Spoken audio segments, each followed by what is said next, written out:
Começa agora mais um Academia, o programa onde a sua pesquisa é o destaque. E hoje a gente vai além das fronteiras e fala sobre o financiamento político em outros países. Quem traz o estudo pra gente é a doutora em Direito, Ana Cláudia Santano.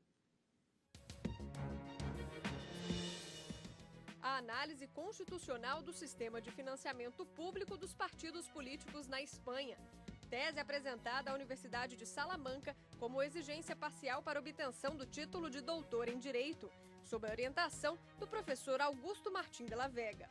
E para o debate que acontece no segundo bloco, estão aqui conosco o doutor em Direito e procurador regional da República, José Jairo Gomes, e o mestre em Direito pela Universidade de Harvard e ex-ministro do TSE, Joelson Dias. Obrigada, doutor Jairo. Eu que agradeço o convite, estou muito honrado. Obrigado. Obrigada, doutor Joelson. Agradecimento também é todo meu. Bom, então vamos entender um pouco melhor esse tema. Confira um rápido resumo da tese. O tema trata de fatores importantes em qualquer sistema democrático, como a igualdade de oportunidades entre os competidores eleitorais, o pluralismo político e o combate à corrupção. Experiências no direito comparado mostram que o financiamento da política deve ser moldado conforme a realidade do país e a sua cultura, o que significa que fórmulas importadas podem gerar efeitos indesejáveis.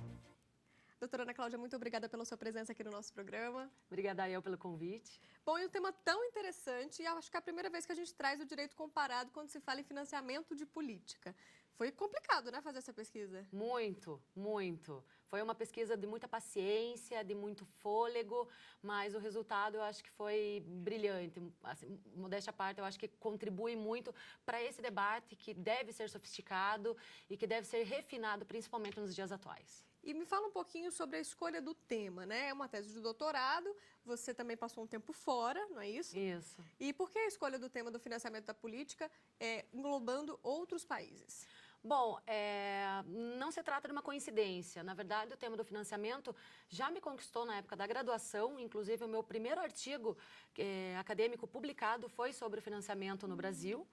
E a gente só vai alimentando um tema que chama realmente a atenção. Então, já na dissertação, o meu projeto de pesquisa apresentado para ser aceita no mestrado já era sobre financiamento, não era sobre financiamento da Espanha.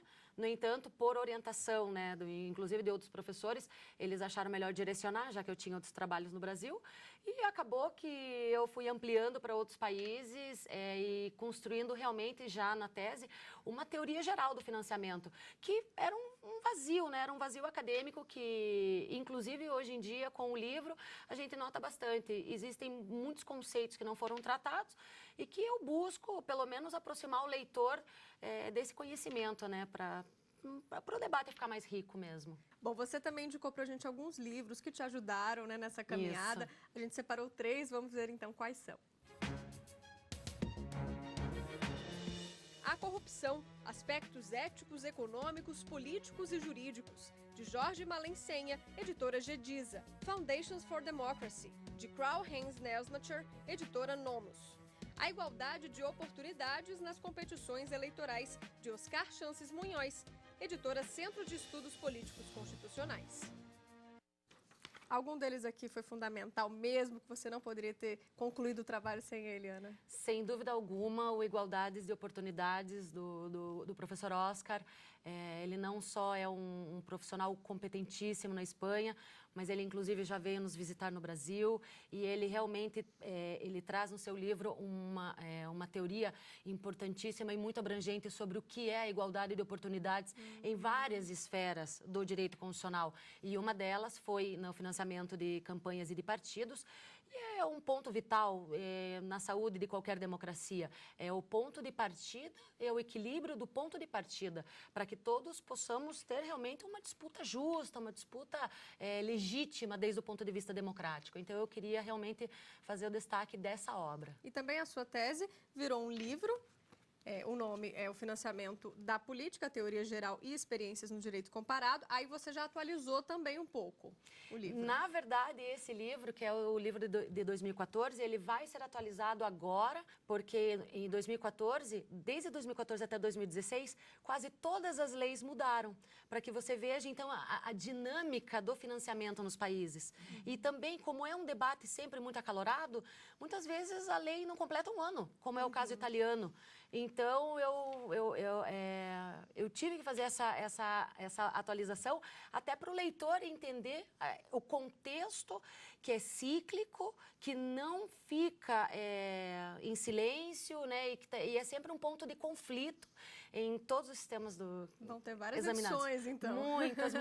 Muitas. Tá certo. Doutora, então agora que a gente já entendeu um pouquinho melhor da sua tese, fica à vontade para apresentar a conclusão desse trabalho para a gente. Bom, na verdade, eu queria deixar bastante claro que é muito importante que a gente saiba os elementos que formam o financiamento. Então, não é só dizer que o financiamento privado é o melhor ou o financiamento público é o melhor. Sempre há uma consequência dessa escolha. E sempre há o dia de amanhã. Eu sempre gosto de dizer isso, que sempre há o dia de amanhã.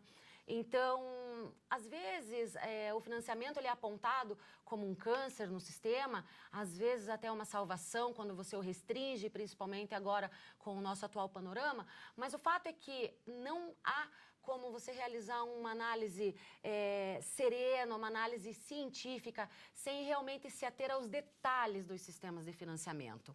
E, sem dúvida, eu acho que é de crucial importância avaliar a cultura política em que o sistema está inserido. Não serve você colocar para a sociedade um modelo que nem a sociedade aceita, porque sistematicamente as leis não serão cumpridas. Isso aconteceu em vários casos, principalmente eu gostaria de ver esse ponto no caso italiano, por exemplo, que eles tiveram muitos problemas no financiamento. E também na segunda edição do livro eu trago essa tendência de proibição das contribuições privadas por pessoas jurídicas. Isso aconteceu na Espanha, já é uma realidade francesa há muito tempo. Nós aqui estamos aderindo a essa ideia, né, que agora 2016 vai ser a nossa primeira vez sem esse tipo de doação. Enfim, então existem realmente ventos que levam e que trazem ideias, mas esse tema não é para ser decidido no calor do momento, é um tema para ser realmente um objeto de reflexão. E isso que eu pretendo contribuir, não quero nem trazer o leitor para a minha ideia e muito menos afastá-lo. Pelo contrário, eu quero que ele tenha uma opinião consciente daquilo que ele defende. E a linguagem é fácil? Quem não entende de financiamento de política vai poder compreender melhor lendo seu livro? Com certeza, inclusive porque eu dou aula para graduação, então às vezes alguns alunos muito interessados em direito eleitoral, eles realmente pedem, né? Não que a gente queira simplificar o direito, mas a gente quer resgatá-los para cada vez exigir mais. Eu acredito que seja uma linguagem bastante acessível para todo mundo. Tá certo. Doutora, um minutinho, então a gente faz agora uma rápida pausa. No próximo bloco tem debate aqui na academia, não saia daí.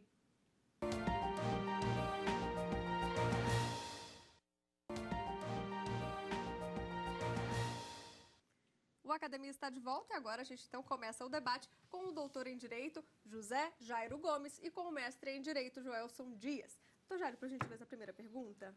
Olha, eu gostaria, antes de mais nada, parabenizar a Ana. É um trabalho extraordinário que ela fez e tenho certeza que preenche uma lacuna que existe no nosso direito no Brasil.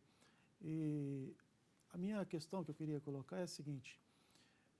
Você estudou diversos sistemas políticos com enfoque no financiamento de campanha. Qual ou pelo menos a diferença de financiamento em função do tipo de regime de governo? Interessante. Existem tendências continentais e é um exemplo. O continente americano, ele é fundamentado no sistema presidencialista. Então, eu poderia afirmar, com base nisso, de que os Estados Unidos, por exemplo, que é objeto do livro, ele se fundamenta também no financiamento privado.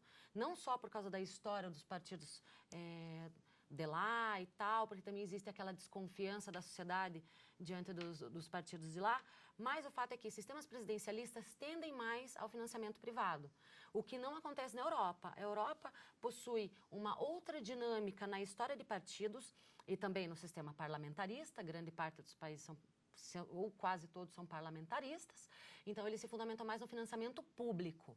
Isso também vem como consequência da Segunda Guerra Mundial, da desconstrução de diversos sistemas democráticos, onde se partiu do pressuposto de que o Estado deveria colaborar com o sustento dos partidos e, por isso, o financiamento público, por isso essa preponderância ao financiamento público. Isso já não aconteceu no continente americano. Aqui, nós, digamos, nós não fomos tão destruídos nos nossos sistemas democráticos por causa da Segunda Guerra. Houve outros fatores, mas não o mesmo que o continente europeu. Então, há essas duas tendências. Posso passar a palavra? Por favor. Então, vamos lá. Doutora Ana Cláudia, tem certas pessoas e certas obras que estão sempre à frente do seu tempo. Eu acho que esse livro é uma amostra disso. A doutora Ana escolheu esse tema no momento em que a gente, pelo menos no Brasil, não discutia com tanta profundidade, pelo menos do ponto de vista acadêmico, esse tipo de questão. O meu questionamento, na verdade, é mais até uma curiosidade. Eu vejo que no seu livro vários sistemas foram abordados. Estados Unidos, Alemanha, Itália, Espanha. Me parece que não foi o caso do Brasil propriamente dito. Mas, de tudo que você apurou nesse seu trabalho, como estaria o estado das coisas, diríamos assim, no Brasil propriamente dito? Porque eu digo que a gente vive quase que uma síndrome do colonizado. Aquilo que era para ser simples problemas, a reclamar mesmo aprimoramento, aperfeiçoamento, parece que está tudo perdido. Parece que a gente nunca será uma grande nação, nunca será um grande país, ao invés de cuidarmos de aperfeiçoar os sistemas, como todos os países, na verdade, desenvolvidos o fazem.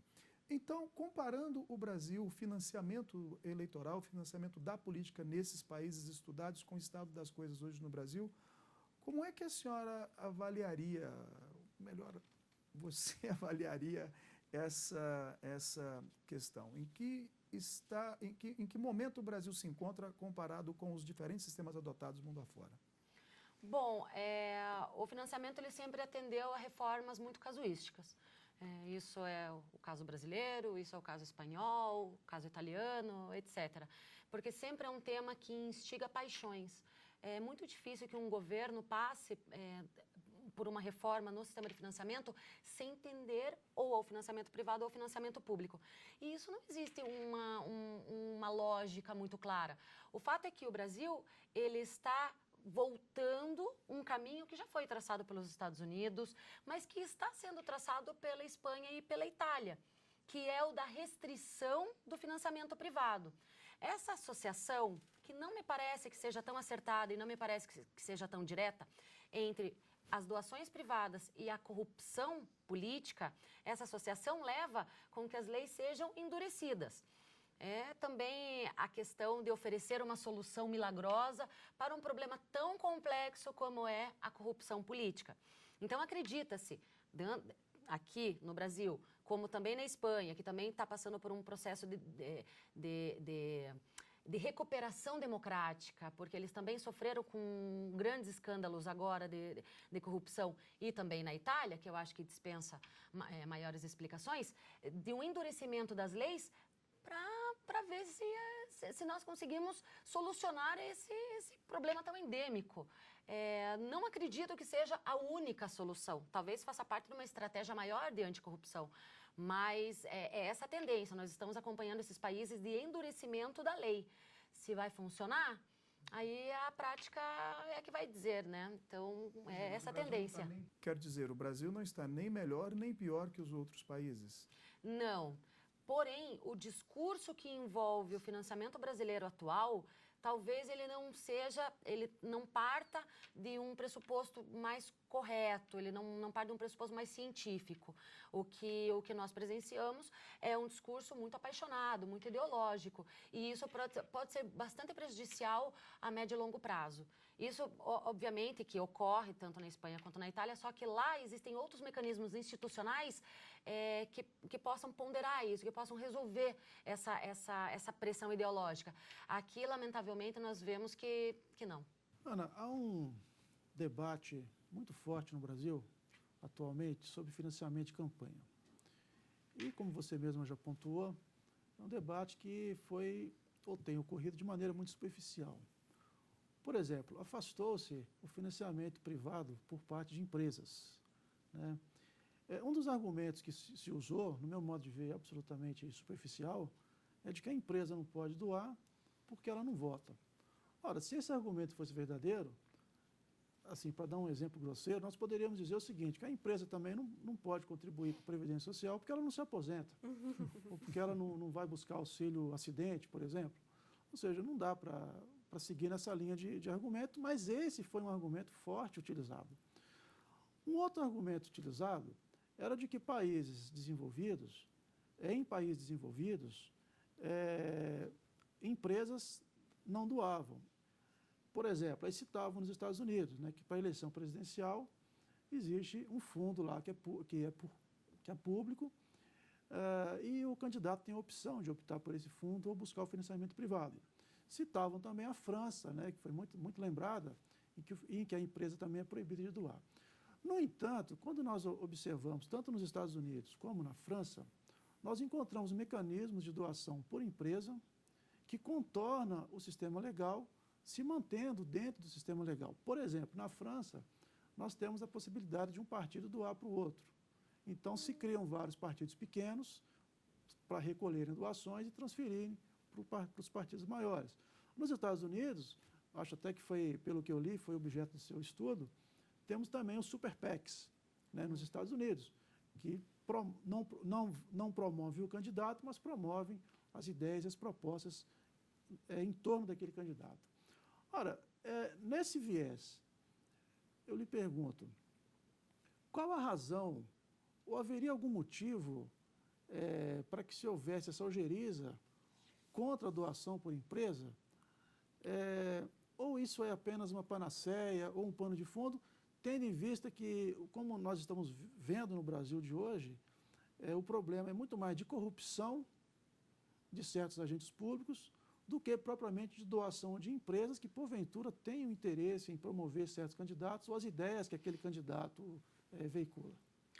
Veja bem, eu advogo pela transparência. E a proibição de doações de pessoas jurídicas simplesmente escondeu o que pouco sabíamos, que são as doações legais. Então, se nós partimos do pressuposto que esse tipo de doação simplesmente pode ser excluído do sistema, nós também estamos limitando o próprio direito de expressão política, o próprio direito de liberdade na escolha do canal de participação política. Eu concordo com você quando você fala que o argumento de que a empresa não vota, por isso ela não tem que doar, ele é bastante artificial e ele é frágil. Ele não se sustenta com um pouco mais de argumentação. Afinal, as empresas são praticamente os principais alvos das grandes políticas públicas do Brasil. Então, não é possível simplesmente excluí-las só porque aparentam ser corruptoras ou qualquer coisa nesse sentido. O fato é que, quanto mais a lei é dura e rígida, maior é o risco de violação. E por que eu digo isso? Porque esse foi o caso que aconteceu em 92. Ou seja, na campanha do Collor, nós já havíamos presenciado uma campanha sem doação de pessoas jurídicas. E naquele momento foi debatido intensamente que a solução seria abrir o sistema, integrar essas doações para que houvesse transparência. Não adianta nada a gente proibir sem controle. Da mesma forma que não adianta nada nós liberarmos sem controle. Eu acho que existe também um ponto de equilíbrio que é muito complicado da gente encontrar num momento tão acalorado como esse de agora. A transparência é falha, o sistema de fiscalização é falho, o pouco que sabemos agora vamos saber menos. E a corrupção não depende exatamente disso, ela depende de oportunidades e incentivos também de outras leis, também do próprio sistema que envolve o financiamento. Será que talvez, se nós regulássemos o lobby, será que isso não tornaria mais transparente essas conversas institucionais, ou talvez nem tão institucionais, entre agentes políticos e agentes públicos? Mas também existe uma resistência na regulação do lobby.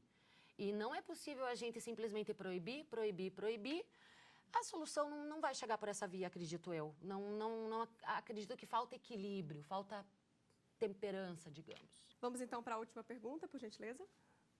Nós não podemos negar, por outro lado, uma enorme intervenção do capital, influência do capital nas eleições. Eu acho que quando se discute o financiamento das pessoas jurídicas, das empresas, também não é que se está a dizer que não tenha que se ter limites, que se tenha que ter controles. Porque, claro, ninguém quer essa intervenção indevida do capital nas eleições. Mas me parece que esse tema no Brasil foi discutido com muito preconceito, como quase que um estereótipo. E eu ando muito preocupado porque esses temas são temas muito polêmicos, temas muito difíceis de se alcançar o consenso, e a gente não está tendo a calma necessária para o amadurecimento institucional necessário, querendo resolver tudo sempre de uma eleição para outra, num espaço de 2 anos. E com isso prejudica a participação da sociedade, prejudica o debate, prejudica as audiências públicas que deveriam ser feitas mais e mais sobre esses temas.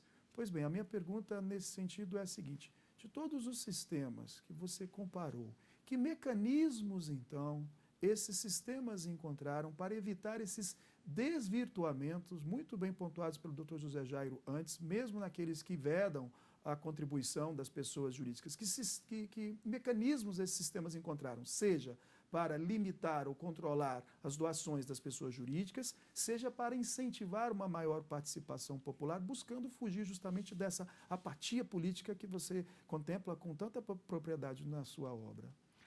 Não existe somente um mecanismo que seria o mais adequado, digamos, para manter a lisura de todo esse processo. Mas há sim algumas ferramentas que não são utilizadas no Brasil, infelizmente, mas que poderiam ser de grande valia, como, por exemplo, o sistema de fiscalização da contabilidade nos partidos nos Estados Unidos, ele é impressionante, porque qualquer pessoa pode entrar no site da Comissão Eleitoral Federal e pegar todas as faturas, por mês, por ano. Ou seja, é extraordinário, é um banco de dados extraordinário. Nós temos um método de financiamento, de controle, só que ele tende a ser formal, ele não é material. E essa falta de verificação material é o que talvez permita e que conceda tantas oportunidades para malversação. Por exemplo, se eu não tenho limite na doação, obviamente que as empresas vão abusar. Porque o que não tem limite, bom, o controle já é falho, as sanções não se aplicam, então aí há uma grande oportunidade de você realmente, digamos, se utilizar das lacunas do sistema a proveito próprio.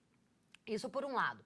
Por outro, também é fato de que nós permitimos, desde 92 para cá, de que as doações de pessoas jurídicas tomassem conta do sistema brasileiro. Então, isso poderia ser bastante ponderado se houvesse fomento das doações individuais de pessoas físicas, que nós não temos. Nós estamos amparados atualmente, em 2016, em um sistema que não vem fomentado nem de dedução fiscal por causa de doação de pessoa física. As pessoas já não gostam de política, portanto, quem que vai doar para as campanhas eleitorais? Então, é um tema muito complicado. Nós não fomentamos esse tipo de doação. Nós também estamos entrando numa via bastante perigosa de talvez indiretamente impor um sistema de financiamento público à revelia do próprio legislador, porque a sobrevivência na arena política, quando vem a dificuldade econômica, vem com tudo, simplesmente não pede permissão. Foi o que aconteceu no caso italiano. O caso italiano proibiu o financiamento público, pois os partidos políticos quase entraram à falência e sistematicamente essa proibição foi violada pelos próprios partidos. Então, é uma realidade que nós temos que considerar para nós. Então, obviamente que limites devem existir, deve haver controle e deve haver transparência. É aquela sensação do cidadão de que ele pode vigiar, que ele pode exigir de quem está envolvido nesse problema, nessa problemática, que ele saiba quem é o responsável por isso. E, lamentavelmente, no nosso sistema, isso foi totalmente ignorado. Esse sentimento de accountability é muito distante da nossa realidade, infelizmente. Eu tenho esperança que isso mude num futuro próximo, né? Então, vamos ver, vamos ver. Esperar para ver, né, Esperar doutora? para ver, claro. Muito obrigada pelas suas explicações aqui no Academia e pela sua participação no programa. Obrigada eu, mais uma vez, pelo convite e obrigada a vocês também por virem debater esse tema comigo. É verdade. Obrigada aos debatedores, doutor Jairo. Nós é que agradecemos. Que tal ter sua tese ou dissertação apresentada aqui no programa também? Se interessou, é só mandar um e-mail para a gente, academia@stf.jus.br. Para rever o Academia desta semana, basta acessar o site que você vai ver aí na sua tela, tvjustiça.jus.br. Obrigada pela companhia e até semana que vem.